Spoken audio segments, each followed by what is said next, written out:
For 8 years I loved Chloe Vance. Then she proposed to me. On our wedding day, Julian Roth, the long-lost first love she never got over, came back to the country. All the guests had arrived. She hadn't. It seemed I had lost this game of love spectacularly. I found the esteemed Miss Davenport on the hotel's rooftop garden, already in a magnificent wedding gown.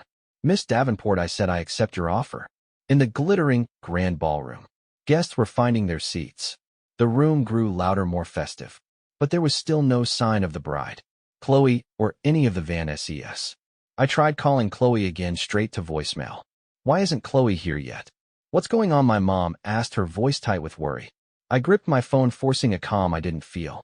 "Mom, she just texted. Said she's stuck in traffic." My dad clapped her gently on the shoulder. "Relax, honey.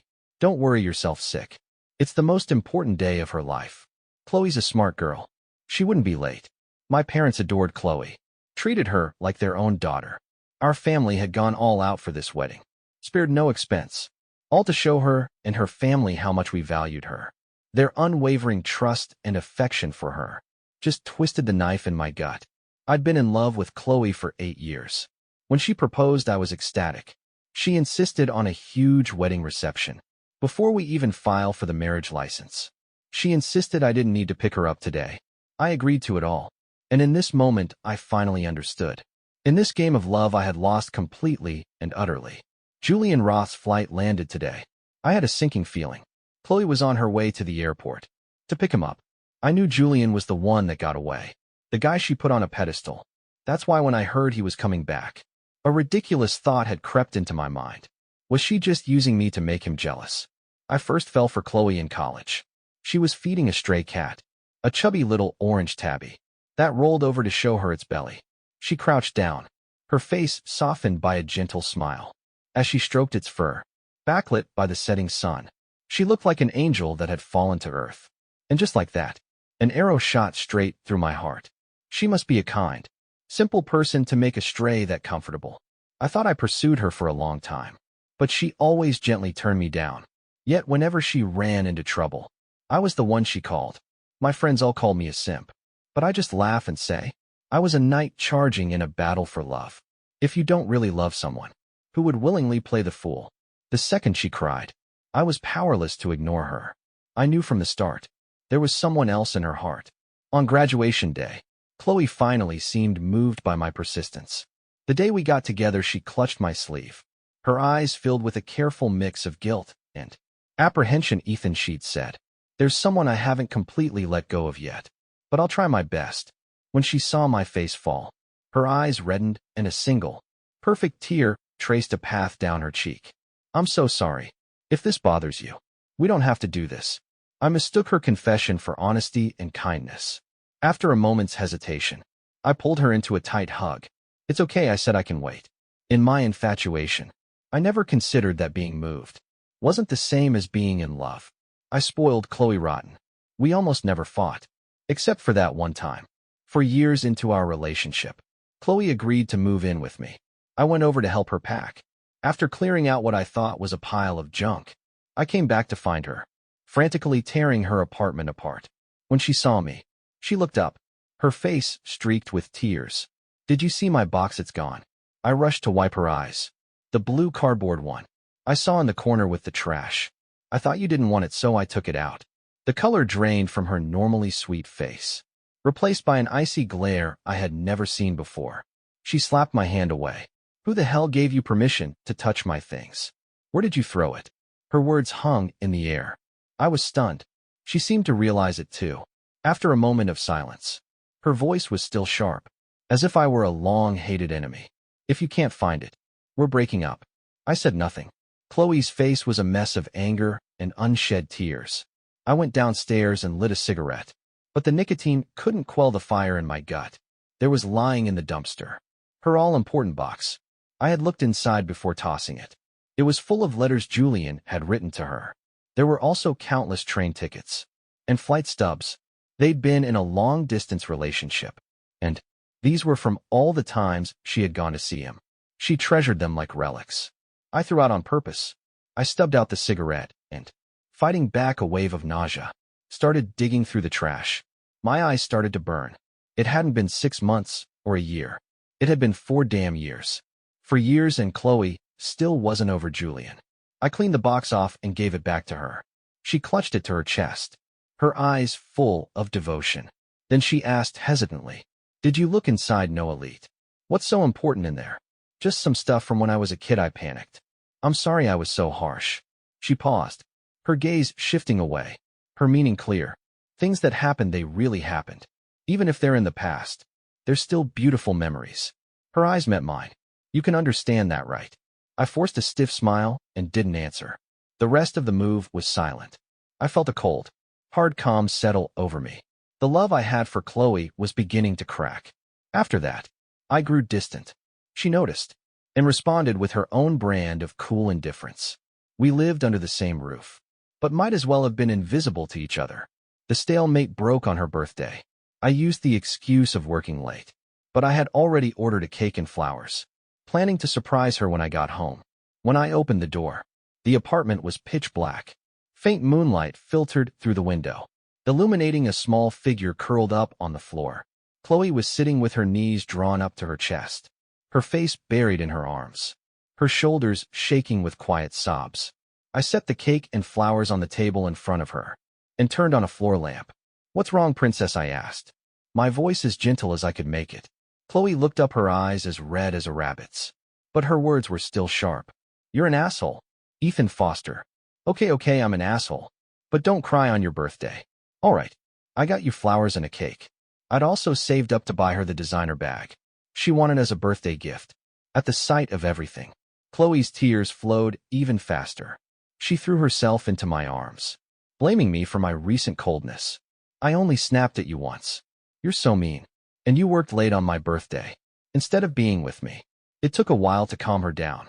After we cut the cake and blew out the candles, she scurried back to her room with a mysterious air. When she emerged, she was holding a red velvet box. She got down on one knee, her eyes curving into a smile. "My knight, will you marry me?" she continued. "I've done a lot of thinking these past few days. I can't live without you, Ethan. I'm serious. I never, ever expected Chloe to propose." A wave of emotion, sour and overwhelming, washed over me. A tsunami of feeling. I had loved her for 8 years. The sunk cost of it all kept pulling me back, making me hope for a happy ending. I looked at her and nodded solemnly, exhausted from crying. Chloe fell asleep quickly that night, but the sudden proposal left me with a rare case of insomnia. When her phone buzzed with a notification, I picked it up on impulse. Chloe never let me look at her phone. She'd always scoff at other couples who were suspicious of each other. If you don't even have that much trust, it's exhausting. You might as well just break up. But I knew her password. I'd once seen her type in 0614 and tease her about it, wondering which lucky guy's birthday it was. She had just laughed. "You're so jealous. It was my childhood dog's birthday. I love him a lot." Then, she'd magnanimously changed the password to my birthday. "They're happy now, it's yours. I love you the most." On the lock screen, I typed in my birthday. Password incorrect. I paused, then typed 0614. It unlocked. The notification was an Instagram DM. The sender had sent 4 simple words. "Happy birthday." It was Julian's account. His profile bio listed his birthday as June 14th th.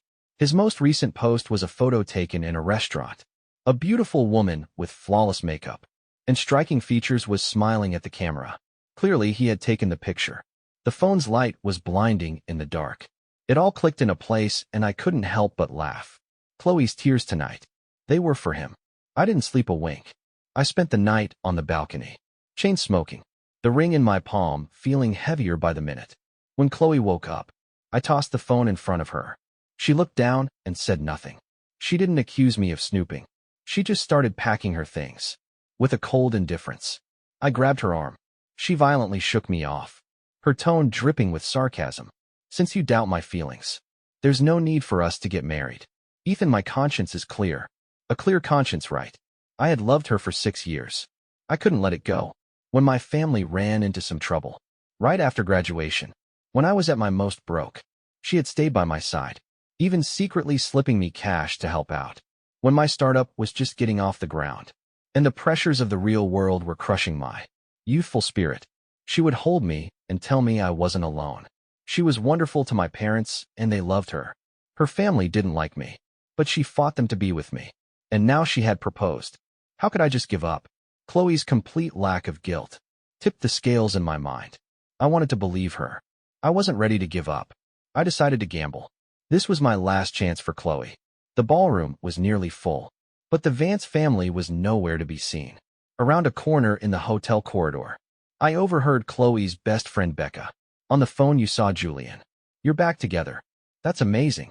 Then you don't need to come here. Ethan, but forget him. Go chase your true love girl. Julian's Instagram had just been updated. It was a photo of two hands, fingers intertwined. The mole on the back of the woman's hand was in the exact same spot as Chloe's. How wonderful. The hero and heroine of the story. He finally got their happy ending. Becca's words made it all crystal clear. Chloe's proposal was a ploy to get Julian's attention. I was always the backup plan. If they hadn't gotten back together, she would have rushed back here to marry me. But why should I accept that? Why should my genuine love be nothing more than your safety net, Chloe? Why is your pursuit of true love built on trampling my heart and my family's dignity? A wave of pure rage nearly consumed me. My hands hanging at my sides began to tremble. Becca hung up and nearly jumped out of her skin. When she saw my dark expression, she gave an awkward laugh and hurried away. I took a deep breath, held it, and let it out slowly. Then I walked straight to the elevator and went up to the rooftop garden. Inside the elevator, I sent Chloe a single text message. We're done. This toxic relationship was over. But the wedding reception, I had no intention of stopping it. The ceremony started late. The lights suddenly dimmed. The doors opened, and a spotlight fell on a bride. She was a vision in a magnificent white gown, gliding down the aisle like a figure from a painting. She was Miranda Davenport, followed by her family. The hotel staff had been incredibly efficient. Every mention of Vance had been replaced with Davenport. Chloe had invited very few friends and family to begin with, and many had already left. Those who remained were probably just sticking around to see me make a fool of myself. Now, they were whispering, confused, about where I'd found a last-minute replacement bride. The murmurs grew louder. Miranda, however, was perfectly composed, a gentle smile playing on her lips, her eyes sparkling. It wasn't until the officiant introduced her as Miranda Davenport, daughter of the city's wealthiest man, that a hush fell over the crowd. Miranda Davenport. I thought she looked familiar. She's that CEO's daughter, who went viral for being gorgeous a while back. Holy crap. It is. And that's the tycoon, Mr. Davenport, sitting right there. Hearing the gasps, Becca, who had been about to leave, froze in the doorway, her face a mask of disbelief. Miranda beamed, her voice as clear as a nightingale's song. For 10 years I have loved Mr. Ethan Foster. To be standing here today is a dream come true, and I am overjoyed. Her eyes even looked a little misty. Miranda is a hell of an actress, I thought, stunned. The room erupted in applause and cheers. Being left at the altar is a joke, but being chosen by Miranda Davenport, that was a different story entirely. Being able to say, you attended the wedding of a billionaire's daughter. What a story to tell. Who cared about the original bride anymore? Miranda had approached me earlier. I'm a good judge of character, she'd said, and I have a feeling this wedding of yours isn't going to happen. I denied it, of course, but a seed of doubt had already been planted. I had my fortune told, she continued. It said that after you get married, you'll become a good luck charm. So if your bride runs off, you can come find me. Marrying you would be nothing but beneficial for me. It was absurd. I was speechless. Miranda's expression was completely serious. But I thought she had to be joking. What could the daughter of the Davenport family possibly want from me?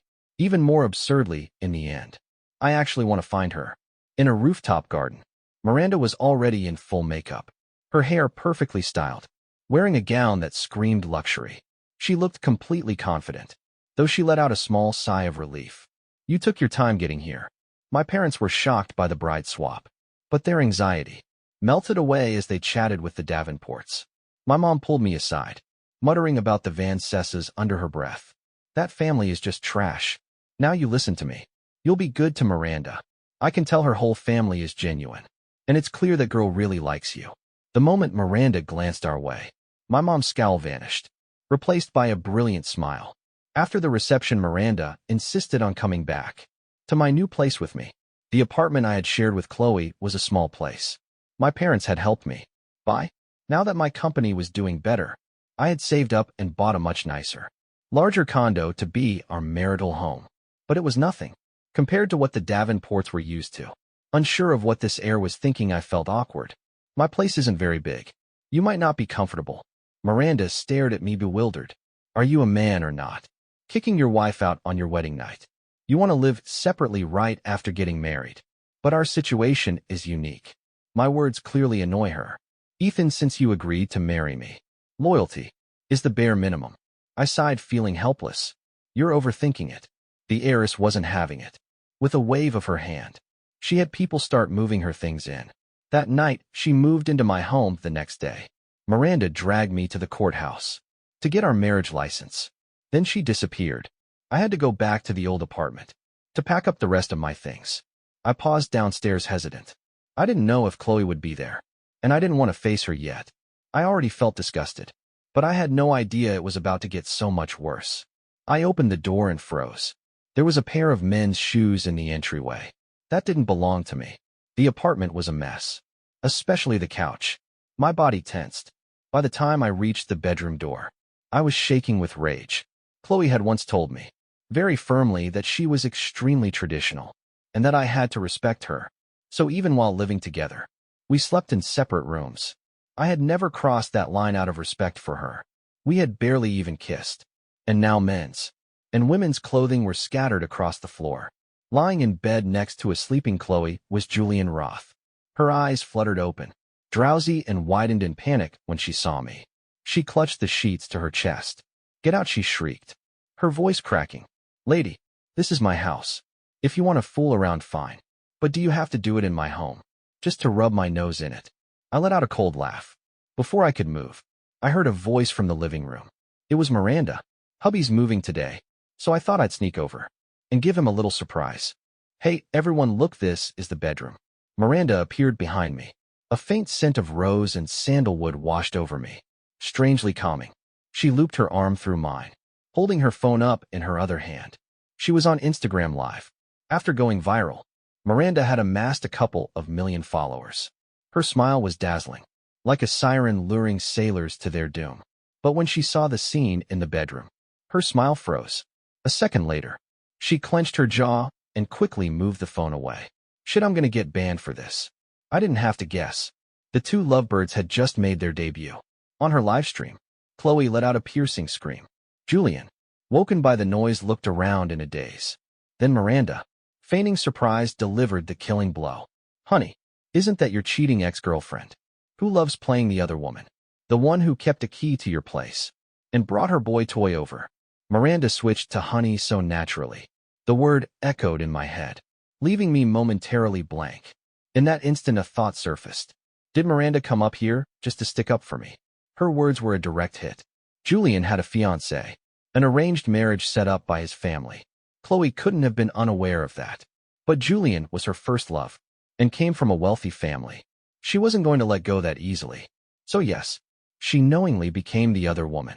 Chloe, now dressed, stormed out of the bedroom, her face a mask of wounded indignation. Ethan, you've gone too far. How could you do this to me? Her voice trailed off. Before I could say a word, Miranda grabbed my chin, planted a kiss on my lips, and whipped out our freshly printed marriage certificate. Back off, she snapped. This is my husband legally. Haven't you heard? Exes are supposed to stay dead and buried. You're bad luck. Her kiss left me stunned. The fire of my anger was instantly extinguished, replaced by a heat rising in my cheeks. What was that? A flash of hostility crossed Chloe's eyes as she looked at Miranda. Then her gaze shifted back to me, her eyes instantly welling up with tears. Ethan, she whimpered. I used to fall for that act every time, but now pathetic. I ignored Chloe and took Miranda's hand, gently stroking it. Don't be angry. Let's not waste our energy on strays. Julian emerged from the room and began comforting Chloe. His gaze was dismissive, his expression tinged with arrogance. We just stayed one night. Name your price. Miranda scoffed. 50 million. Pay up. What's that? You don't have it. Are you a trash bag? You're certainly full of it. Her disdain was palpable as Julian's expression darkened. The police arrived. Miranda had coolly called them, reporting a break.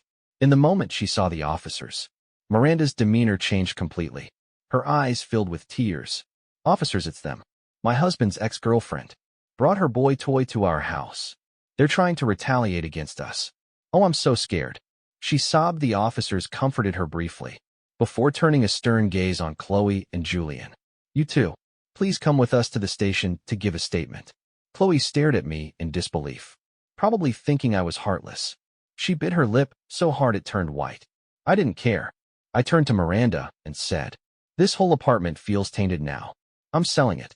Perhaps because she had never heard me say anything so cutting. Chloe swayed on her feet. Julian shot us a glance, his calm expression still laced with defiance. "I'm the sole heir to the Roth family. What do you think you can do to me?" Miranda didn't bother to respond. I just smiled. Married life was peaceful and surprisingly wonderful. Miranda gave herself a honeymoon vacation and started tagging along with me too and from work. It was weird, but when I said so, she just rolled her eyes. "Don't flatter yourself. I'm just trying to soak up some of that good luck charm energy." Though strange, Miranda and I just clicked. We became partners in crime for everything. Meals, video games, late night talks, and while sleeping one night, Miranda had a nightmare. She made the first move. I have to admit, a shared bed is definitely warmer, though it sometimes leads to other ideas. Miranda was nothing like Chloe. I suddenly had a vibrant, tangible new concept of what a partner could be. And just as Miranda had predicted, marrying her turned me into a good luck charm. The company thrived. Contracts poured in, the stocks I bought skyrocketed, and my parents' old house was even slated for a lucrative demolition and redevelopment project. Shedding the heavy burden of a toxic relationship felt like being reborn. The incident with Chloe and Julian, between the live stream and the police report, blew up. The Roth family couldn't contain the scandal. Miranda had predicted it would be difficult to sue them successfully, especially with the complex web of favors and interests between wealthy families. Her goal from the start was just to make a scene and give me a satisfying dose of revenge. The scandal became public knowledge. The family Julian was supposed to marry into was furious and broke off the engagement. Julian was severely punished by his family, who threatened to cut him off completely if he ever contacted Chloe again. But as the sole heir, he felt invincible. He ran away from home to be with Chloe. There was just one problem. His credit cards were cut off, finding a job blacklisted by the Roth family. Chloe gritted her teeth and supported the pampered prince with her own savings, only to discover that her money disappeared at an alarming rate. After a few days of living like a commuter, Julian couldn't take it anymore. He crawled back home, and their years-long, on-again, off-again romance was severed for good. It was laughable. They really thought they could be the romantic leads in a us-against-the-world drama. The next time I saw Chloe was at a photo shoot for my company. We were casting models. Her friend Becca was one of the candidates, and Chloe was there with her. It was bad luck running into her, but even worse luck that Miranda caught me. Chloe was much thinner. Her eyes lit up when she saw me.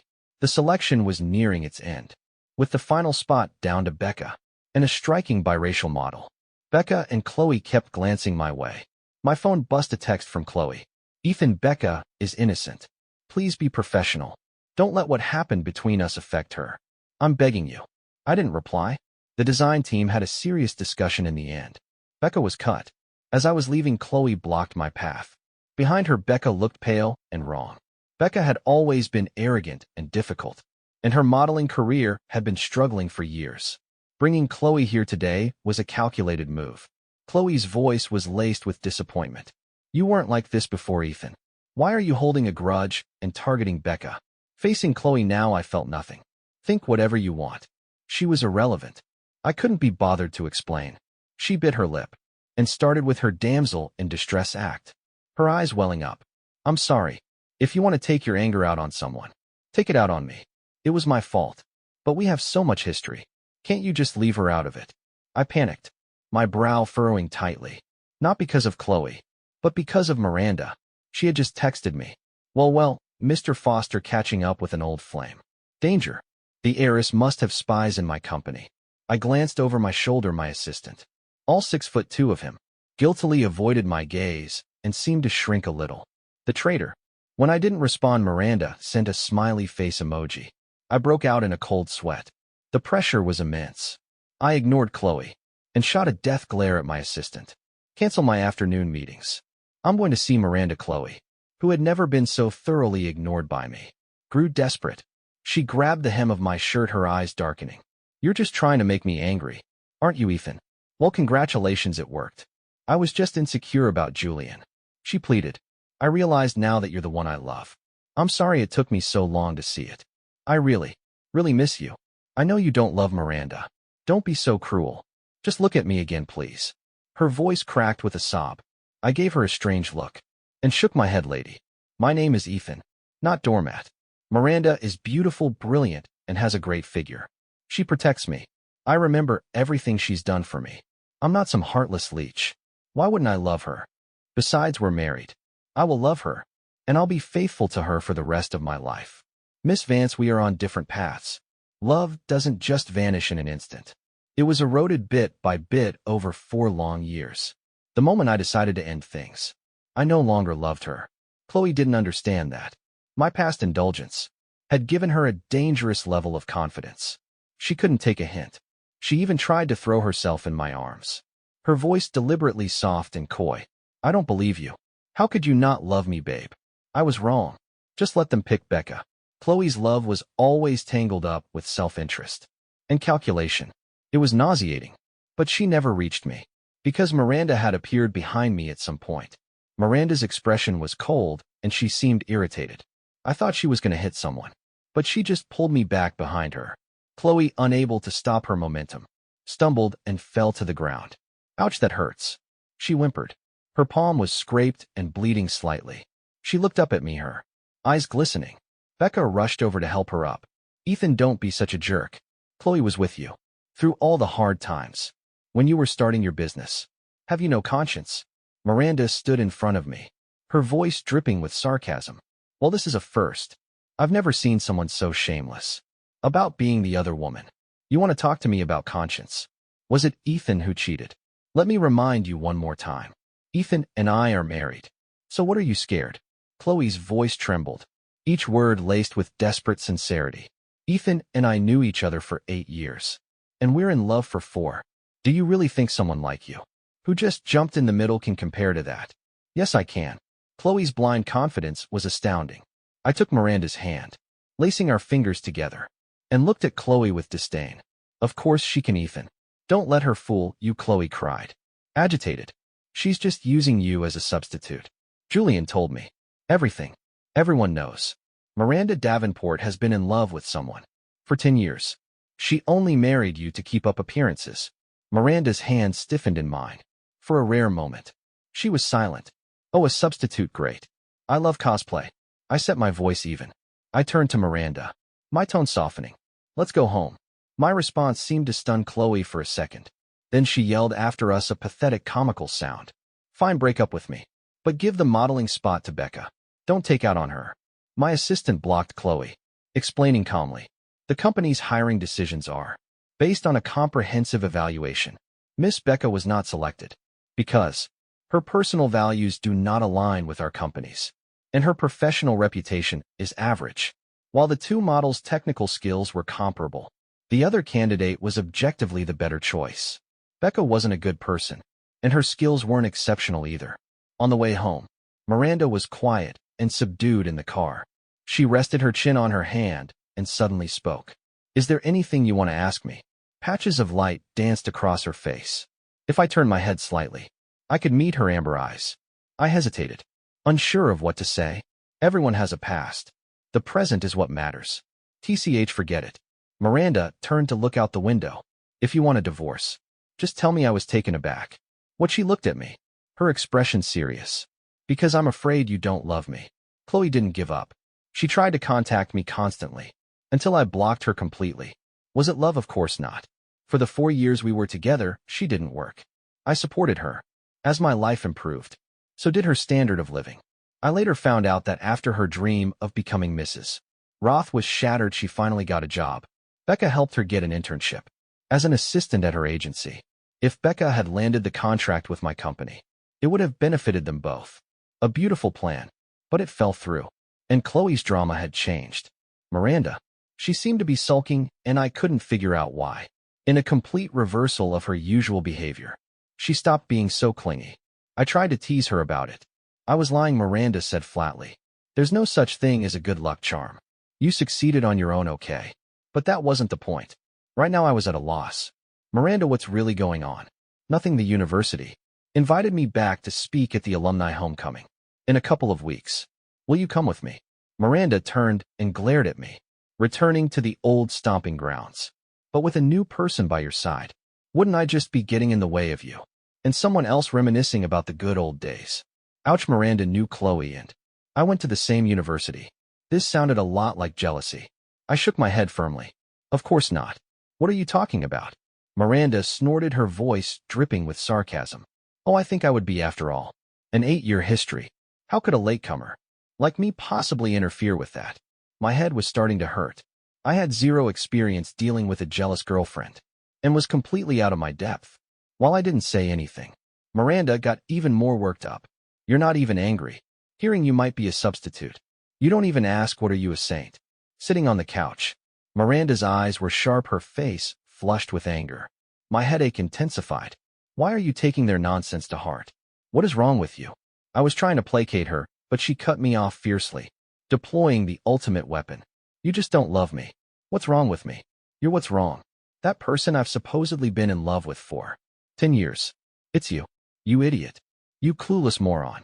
Miranda threw a cushion at me, then stomped out of the room in her slippers, leaving me reeling in her wake. Her direct hit left me completely stunned. My thoughts spun slow and thick like molasses. Miranda has been in love with me for 10 years. Miranda went back to her family's house and refused to see me. After months of having her around, the not-so-large condo suddenly felt empty and lonely. The nights without her were especially cold. On the day of the homecoming, I went alone. I stood on the stage set up on the athletic field, looking out at the sea of bright, energetic students. After giving some shallow advice about career choices and navigating the professional world, it was time for the Q&A. Someone asked, I heard you moved to Denver after graduation for love. Do you have any regrets? When you're young, you have that stubborn streak, that refusal to quit until you hit a wall. In the ivory tower of college, you cling to the hope of a beautiful life, willing to do anything to be with the person you love. I had started dating Chloe in the days right after graduation. She was from Denver. I wasn't faced with the prospect of separating. Her pleading, hopeful eyes were all it took. Without hesitation, I turned down the job offers I'd received and bought a ticket to Denver with her. She introduced me to her parents quickly. They were not impressed. A combination of youthful pride and bravado spurred me to cast aside all my caution. I gritted my teeth, took out a loan, and started a company with a like-minded friend. I can't count the all-nighters we pulled, the business dinners that left me with stomach problems, or the endless rejections when we were trying to secure funding. But in the end, it all worked out. Chloe just wasn't the right person. I smiled slightly. Honestly, you'll have regrets no matter what you choose. And since you'll have them anyway, don't waste time agonizing over it. Life is a process of trial and error. If you're too timid, you'll only be left with what-ifs. Without making mistakes, you'll never know what's right. And once you've encountered the wrong person, you'll cherish the right one even more. As for me, I said, my gaze drifting toward the distant entrance, where a blurry figure stood. I could only make out a silhouette, but I knew, with an unshakable certainty, that it was Miranda. In that instant, a wave of longing washed over me. It turns out you don't need a long time to fall in love with the right person. I can't say I have regrets because, on one hand, I wish I had met her sooner. But on the other, I'm terrified that if I hadn't come to Denver, I never would have met her at all. As I finished, a tide of applause and cheers washed over me. I stepped off the stage and ran towards Miranda. I was running towards my moon. It must be a universal superpower, the ability to pick out the one you love from a crowd of thousands. I was out of breath when I finally reached her. She stood with her arms crossed, her expression still cool, but I noticed the tips of her ears were red. Suddenly Miranda's face darkened. Confused, I followed her gaze. The crowd was parting, creating a path. At the end of it, walking slowly towards me in a white wedding gown, was Chloe. A train of white toiled drag on the grass behind her, and an aisle of candles flickered in the shape of a heart, under the watchful eyes of the entire student body, accompanied by a smattering of contemptuous boos. Chloe faced me, tears streaming down her face. Unable to contact me directly, she must have found out I would be at the homecoming, and planned this grand surprise gesture to win me back. How tacky. She was truly shameless and truly annoying. I've never liked being the center of attention. Ethan, I regret everything. In the months after a final breakup with Julian, I had heard through mutual friends that she had dated a couple of other guys. Apparently, they hadn't treated her well, and the relationships had ended quickly. She was likely starting to realize just how good I had been to her, especially now that I was more successful than ever.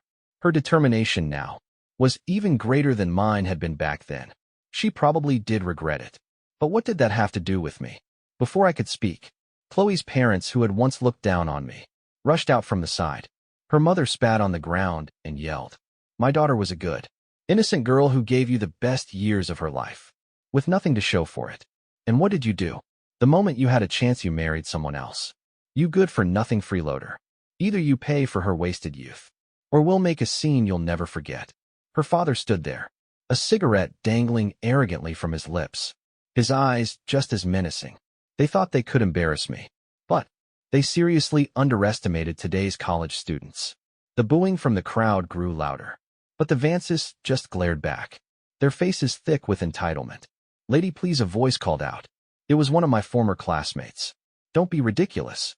We all know your daughter's story. Ethan was just a sweet, naive guy back then.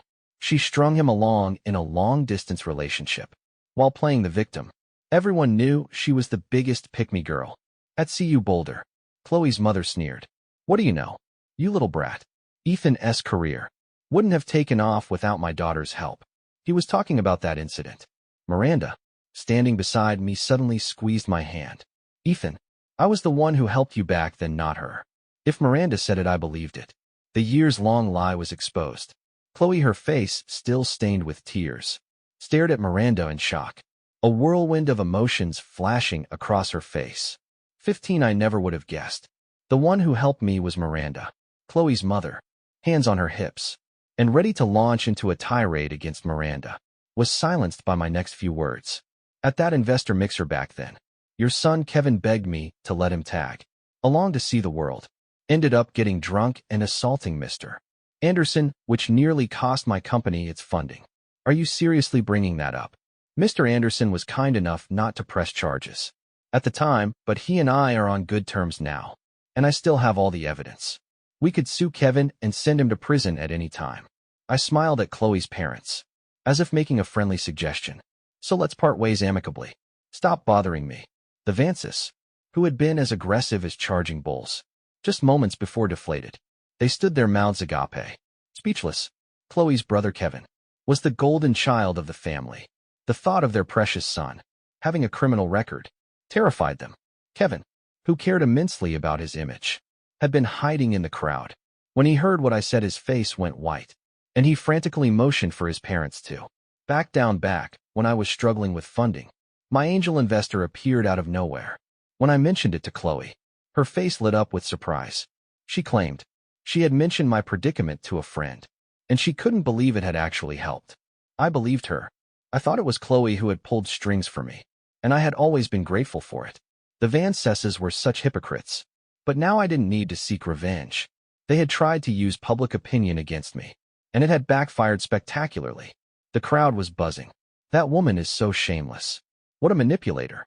That's terrifying." Chloe stood frozen, enduring the judgmental stares of the crowd.